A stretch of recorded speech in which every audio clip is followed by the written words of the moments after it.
얼마 전에 이제 모 언론사와 이제 인터뷰하실 때 이제 공공기관 이전에 네, 관련해서 나머지 197개 공공기관 이제 전부 만약에 당선이 된다면 네. 이제 이전을 하겠다라고 얘기를 하신 것 같긴 한데 1차 공공기관 이전, 혁신도시에 관련돼서 기대했던 효과가 과연 만족스럽게 나왔느냐에 대해서는 좀 논란이 있습니다. 네. 뭐 일자리 창출이라든지 뭐 인구 이전 효과가 그다지 없었다라는 평도 있고요. 그래서 2차 공공기관 이전 혁신에 관련해서는 어떤 계획이신지요? 지금 이제 기대했던 것보다 효과가 작은 이유가 제가 보기에는 이제 몇 가지가 있는데 예. 이제 그건 결국 이제 새로운 대안의 대안을 만드는 토대가 되겠죠. 첫 번째로 보니까 혁신 도시를 만들었는데 그 구도심과 다르게 새로운 도시를 만드는 바람에 예. 그 안에서 엄청난 차별이 발생한 것 같습니다. 그러니까 구도심이 이렇게 무너지는 신도심으로 다 이동하면서 그래서 내부에서 갈등이 벌어지더라라는 게 하나 있고, 두 번째는 가면 당연히 이제 관련된 직원과 가족들이 이사를 가거나 아니면 거기서 생업을 하거나 아니면 생활을 하면서 그 지역 사회에 동화가 돼야 되는데 상당수가 주말 부부를 하고 있더라. 왜 주말 부부를 하느냐 봤더니 교육 여건이 나쁘다. 이제 문화 생활 여건이 나쁘다. 결국 인프라 투자가 부족했다라는 얘기가 되는 거죠. 그래서 이게 이제 그 문제를 또 해결해야 되겠다. 만약에 이제 앞으로 추가로 저는 이제 공공기관의 지방 이전은 꼭 해야 될 일이라고 봐요. 왜냐하면 저는 대한민국이 지금처럼 수도권에 몰려가지고 막 미어터지고 지방은 사람이 없어서 사라지게 생기고 이걸 해결하지 않으면 미래가 없다고 보기 때문에 지방에도 하나의 새로운 기회를 만들려면 결국은 재정을 추가 투자하든지 또는 공공기관들이라도 지방에 보내서 거기서 어쨌든 새로운 마중물 역할을 하게 한다든지 또는 산업 배치에서도 거기 인센티브를 줘가지고 지방으로 가는 게 서울에 또는 수도권에 있는 것보다는 이익이 되게 해주는 게 바람직할 수도 있죠. 또는 예를 들면 도로라든지 이 기반 시설 구축해서 강남을 통과하는 GTX 한 개 까는데 보통 12조 원, 10조 원 듭니다. 근데 예를 들면 이거를 지방에다가 인프라를 구축하면 당장은 효율성이 떨어지겠지만 장기적으로 보면 효율성을 높이는 국토 전체를 보면 그런 거니까 인프라 투자에 대해서 지방에 우선권을 주거나 가점을 주거나 뭐 우선 배정을 하거나 이런 것들을 해야 되겠죠. 이제 이런 것들을 이제 할 때 문제는 기득권의 저항이 있습니다. 당장 예를 들면 사람 많은데 먼저 해라. 네. 말 되잖아요. 사람 많은데 표가 많잖아요. 그거 현실이죠, 그죠? 그러니까 언제나 힘센 사람 많이 사는 지역에 우선적으로 투자를 자꾸 하게 되죠. 근데 그걸 좀 견뎌내고 좀 장기적인 미래, 좀 대국적 관점에서 국가 전체의 효용성을 높이는 방향으로 갈 필요가 있습니다. 결국은 국가의 역할이 중요하다. 또 길게, 넓게, 크게 보고. 저는 뭐 대한민국의 경제력 수준으로 충분히 대한민국 전역이 함께 사는 세상, 또 장기적으로 성장 잠재력이 균형 발전을 통해서 제고되는 그런 나라 충분히 만들 수 있다고 생각하죠. 예. 공공기관 이전은 제가 경기도에서 해봤는데 네. 수원 중심의 남쪽에 있던 그 20몇 개씩 되는 공공기관을 제가 북동부로 거의 다 절대 옮기면 안 되는 그런 게 있어요. 예를 들면 무슨 극장이 여기 있는데 그 극장을 관리하는 기관을 옮길 수는 없지 않습니까?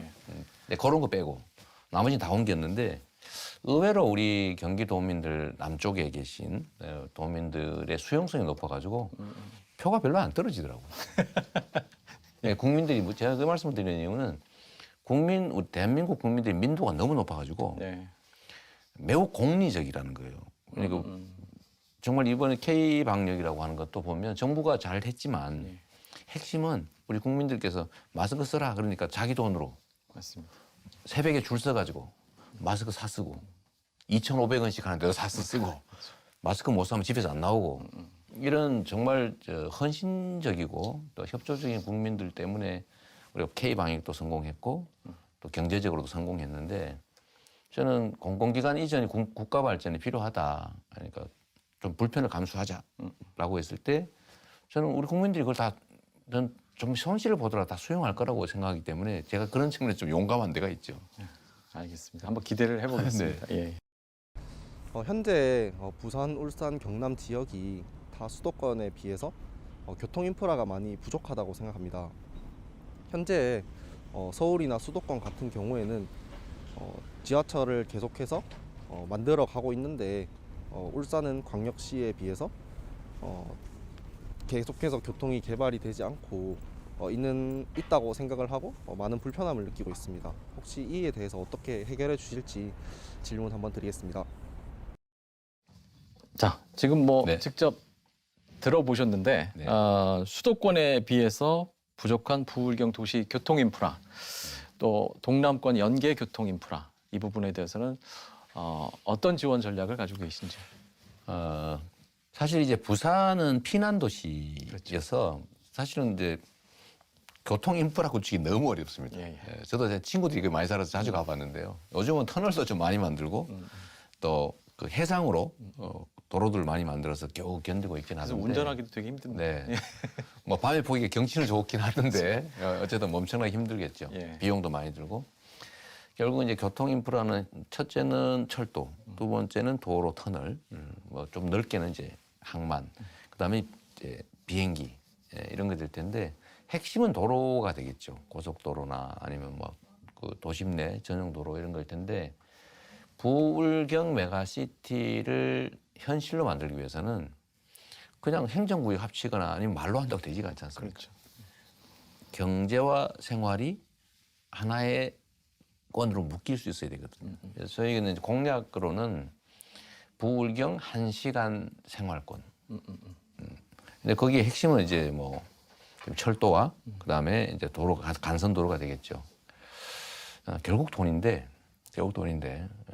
저는 국가가 인프라 투자에서 지금 당장의 효율에서 좀 차이가 나더라도 예를 들면 부울경 또는 전남 광주, 대구 경북, 뭐 충청권 이런 식으로 좀 새로운 도시, 지방의 핵심 도시를 만든다 이렇게 생각하고 거기에 대해서 좀 투자를 좀 과감하게 하는 게 제일 중요하지 않을까 싶어요.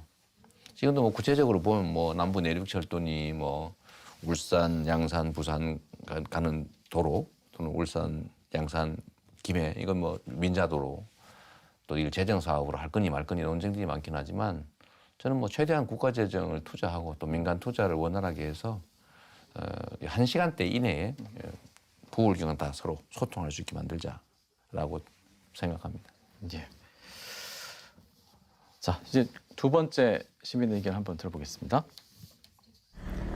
서울에서 대학교 졸업하면 또 취직도 잘 되고 뭐 진로가 좀 창창한 것 같은 느낌인데 지방대에서 졸업하면은 뭔가 좀 막막한 느낌이어서 뭐 해결할 방안이 있는지 그게 궁금합니다. 네. 자, 지역 대학을 나온 학생들이 참 걱정이 네. 많습니다. 지역 대학 출신들 굉장히 차별도 많고 또 좀 배려를 해야 되는 게 아니냐라는 질문이신 것 같은데 여기에 대해서 의견을 네. 좀 밝혀 주시죠. 제가 얼마 전에 아마 보신 분 계실 텐데 이제 마이클 샌달 교수 예. 그 교수님하고 그 이제 공정이 과연 진짜 뭐냐 이제 공정한 게 실제로 정의롭냐 공정하다고 하는 것들이 진짜 공정하냐 뭐 이런 이제 대화를 한 일이 있어요. 그 중에 하나가 예를 들면 지방의 청년 문제입니다. 청년은 사실 우리 기성세대들은 고도성장 사회를 살아서 기회가 많은 인생이었죠. 그래서 도전도 과감하게 하고 이 도전하다 안 되면 저 도전하고 기회는 많이 널렸으니까 젊어서 고생은 사서도 한다 이런 소리 전혀 섭섭하지 않았고 예. 아프니까 정신이다 그러니까 멋있다 이렇게 생각했는데 지금의 이제 청년 세대들은 기회가 없다 보니까 기회 자체를 잡기도 어렵고 잡았다 실패하면 다시는 도전할 기회가 없어서 정말로 각박한 삶을 살게 되지 않습니까? 근데 그 중에서도 지방의 대학생들은 이중의 피해를 입는 거예요. 예를 들면 이제 수도권 우선주의. 누구도 그렇게 말하지 않지만 수도권에서 태어난 것 자체가 혜택이고 또 수도권의 대학을 나온 게 또 메리트고 하다못해 지방 대학을 나왔냐 수도권 대학을 나왔냐 딱 임금 격차가 있더라. 이게 얼마나 슬픈 일입니까? 그래서 이 이중의 차별 소외를 받고 있는데 해결점이 뭐냐 그러면 결국 국가의 투자를 통해서 지역의 산업들이 부흥하게 하고 또 지역의 생활 문화 여건을 개선해주고 또 지방의 교육 여건을 개선해서 훌륭한 인재들이 나게 하고 그걸 두고 이게 다 국가의 재정에 관한 문제인 거죠. 제가 제일 사실은 참 우리나라도 합리적인 사회라고 하는데 아주 비합리적인 요소도 있고 군데군데 있는데 그중에 하나가 뭐냐면 똑같은 국립대학인데 네. 서울에 있는 대학의 지원금하고 저 지방에 있는 대학의 지원금이 차이가 납니다. 원래 차이가 나면 지방에 있는 데를 더 줘야 되는 거 아니에요? 그렇다고 봐야죠. 그게 원래 정치의 일반 원리죠. 그렇죠. 억강부양, 하후상박. 그런데 반대예요. 그 왜 그런 일이 벌어졌냐면 과거에 소위 정권들은 한정된 자원으로 경제 성장 전략 또 국가 발전 전략을 취해야 되는데 모두에게 공평하게 나누면 효율성이 떨어지니까 한쪽으로 몰아주기를 했던 겁니다. 소위 이제 불균형 성장 전략을 취했던 거예요. 지역으로 보면 수도권에, 서울에 집중 투자하는 거죠. 기업으로 치면 몇 개의 기업에. 그래서 그들이 재벌로 성장했죠. 그래서 서울 수도권에다 집중 지원하는 게 당연하게 생각하고 있는 겁니다. 사람 많으니까. 더 효율적이니까. 그게 이제 일상이 되다 보니까 지금은 이제 지방에 대해서 소외를 시키거나 투자를 덜 하는 게 당연하게 생각되는데 지금의 시각에서 보면 있을 수 없는 일이죠. 이제 균형 발전이 국가 전략이 됐으니까 결국 국가의 재원, 정책 역량, 산업 배치나 기관, 뭐 이런 것들에서 결국은 하후상박의 원리를 철저하게 적용할 필요가 있다.